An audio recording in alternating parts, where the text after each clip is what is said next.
So guys आज की fight ना स्मैकडाउन जो हो रही थी Green Bay Wisconsin race arena से वो फाइनली एंड हो चुकी है एंड आज तो हमारे ट्राइबल चीफ रोमन रेंस को दर्शन भी देने थे। तो चलिए एक बार नजर मार लेते कि आज हमें यहाँ क्या कुछ देखने को मिला। तो आप देख रहे हैं रेसलमैनिक्स एंड सब्सक्राइब करना तो बनता है। तो देखो शो की धमाकेदार स्टार्टिंग होती है ट्राइबल चीफ रोमन रेंस से ही, जो अपनी पूरी ब्लड लाइन के साथ स्मैकडाउन पर पधार जाते हैं। रोमन रेंस आते ही सबको एक्नॉलेज करने को कहते हैं। फिर रोमन रेंस कहते हैं कि जरा सा मुंह बंद कर लो और ये सुनो, ये क्रिसमस का सीजन है, छुट्टियों का दिन है एंड मैं भी यहाँ पर सेलिब्रेट ही करने आया हूँ। तो प्रमोशन का मजा ले लिया जाए, मौसम का मजा ले लिया जाए। यूजली तो कुछ अच्छा होता है तो हम सब उसे अप्रिशिएट करते हैं, कुछ बुरा होता है तो हम सब उसे सबक सिखाते हैं, लेकिन आज हम ऐसा नहीं करेंगे। रोमन कहते हैं कि आज तो हम सिर्फ एक ही बंदे के बारे में बात करेंगे जिसने अपना सब कुछ दांव पर लगा दिया फैमिली के लिए, जिसने वो हर कोशिश करी, जिसने वो हर क्वालिटी है जो अच्छे फैमिली मेंबर में होनी चाहिए। जिमी पीछे से हंस रहे होते हैं, सब लोग रेंडी ऑर्टन का नाम चैंट कर रहे होते हैं, बट रोमन कहते हैं कि चुप हो जाओ, मैं उनकी बात नहीं कर रहा हूँ, मैं उस बंदे की बात कर रहा हूँ जो अगला ट्राइबल चीफ बन सकता है मेरी जगह। जिमी तो ऐसे खुश हो रहे होते हैं जैसे रोमन उन्हीं का नाम लेंगे, लेकिन रोमन जाते जाते सोलो सिकोवा को गले लगा लेते हैं एंड जिमी शॉक हो जाते हैं कि भाई ये क्या हो गया मेरे साथ। लेकिन तभी सेलिब्रेशन को ब्रेक करते हुए वहाँ पर रेंडी ऑर्टन आ जाते हैं। रेंडी ऑर्टन रिंग में आते ही कहते हैं कि रोमन, मैं इस चीज का इंतजार 18 महीनों से कर रहा था कि मैं क्या करूंगा जब ये सब शुरू होगा, मैं क्या कहूंगा जब तुम मेरे सामने होंगे।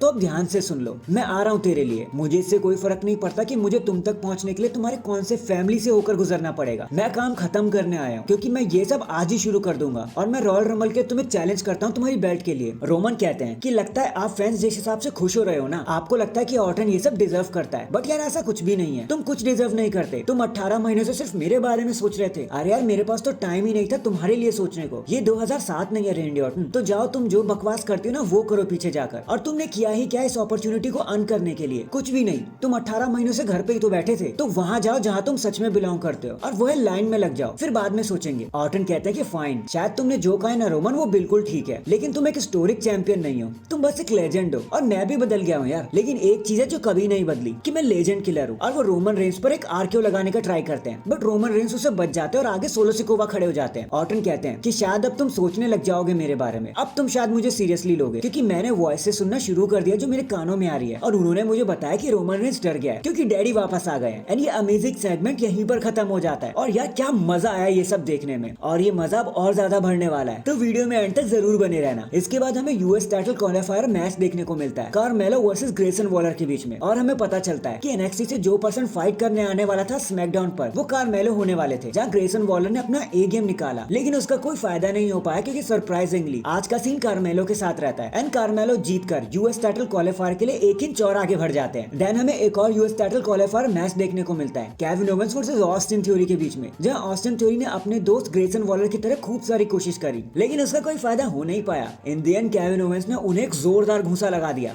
और मैच को जीत गए एंड बता दिया कि ऑस्टिन तुम्हारा चेहरा सिर्फ पंच खाने लायक ही है, इससे ज्यादा कुछ नहीं। देन हमें एक बैक स्टेज मूवमेंट में ब्लड लाइन दिखाई जाती है जहाँ रोमन रेंस कहते हैं कि यार उस ऑर्टन ने यार सोलो सिकोवा का सेलिब्रेशन एंड कर दिया, ये मूवमेंट खराब कर दिया। जिमी तुमने देखा ना वहाँ पे क्या हुआ? तो जिमी कहते हैं हाँ मैंने देखा। तो फिर रोमन रेंस कहते हैं कि तुम्हें आज रेंडी ऑर्टन को सबक सिखाना होगा, अगर तुम ऐसा करते हो तो ये तुम्हारे लिए बहुत बड़ी बात होगी। जिमी उसे कहते हैं यीट, बट रोमन रेंस उन्हें कहते हैं कि ये क्या बोल दिया तूने? जिमी कहते हैं कि अच्छा ठीक है नो यीट। देन हमें the returning Kabuki Warriors versus Zelina Vega and Michin का एक टैग टीम मैच दिखाया जाता है, जहाँ मैच शुरू होने से पहले ज़ेलिना वेगा एंड मिचिन उन पर अटैक कर देते हैं, जिसके बाद ऑफिशियली ये मैच शुरू होता है। एंड जैसा आप लोग सोच रहे हो, उस मैच में बिल्कुल वैसा ही हुआ। जब मिचिन एंड ज़ेलिना वेगा उन दोनों पर भारी पड़ने लगते हैं, तभी बेली आकर मिचिन को डिस्ट्रैक्ट कर देती है और टॉप रूप से नीचे गिरा देती है एंड एक इंसेन एल्बो लगाकर इस चीज का फायदा उठाकर टीम आस्का एंड कारी को विक्ट्री मिल जाती है। इन दी एंड ये सारी चीजें लीड करती है हमें हमारे मेन इवेंट की तरफ, जहाँ रेंडी ऑर्टन फेस करने वाले थे जिमी ऊसो को। दोनों ही स्टार्स एक दूसरे पर टूट पड़ते हैं, बस भिड़ जाते हैं एक दूसरे से, जहाँ रेंडी ऑर्टन ब्लड लाइन से अपना बदला निकालने आए थे एंड जिमी ऊसो खुद को प्रूव करने आए थे कि भैया मैं क्यों नहीं हूँ ट्राइबल चीफ। बस इससे पहले कि मैच अपने अंजाम पे पहुंचता, सोलो सिकोवा वहां आ जाते हैं, लेकिन उनके पीछे से एलन नाइट आ जाते हैं जो सोलो सिकोवा पर अटैक ही कर देते हैं। रेंडी ऑर्टन इस चीज का एडवांटेज लेकर जिमी ऊसो को एक डीडीटी एंड एक फेमस आरक्यू लगा देते हैं, मैच को जीत जाते हैं। एलन नाइट एंड ऑर्टन चीजों को फिगर आउट कर ही रहे होते हैं कि तभी वहां पर रोमन रेंस आकर इस मिक्स में ऐड हो जाते हैं और दोनों पर अटैक करने लग जाते हैं। एलन नाइट थोड़ी देर के लिए चीजें संभालने की कोशिश तो करते हैं, लेकिन नंबर्स गेम तो उन पर भी भारी पड़ने लग जाता है और जब सारी उम्मीदें हार जाते हैं हम कि अब कुछ नहीं होने वाला,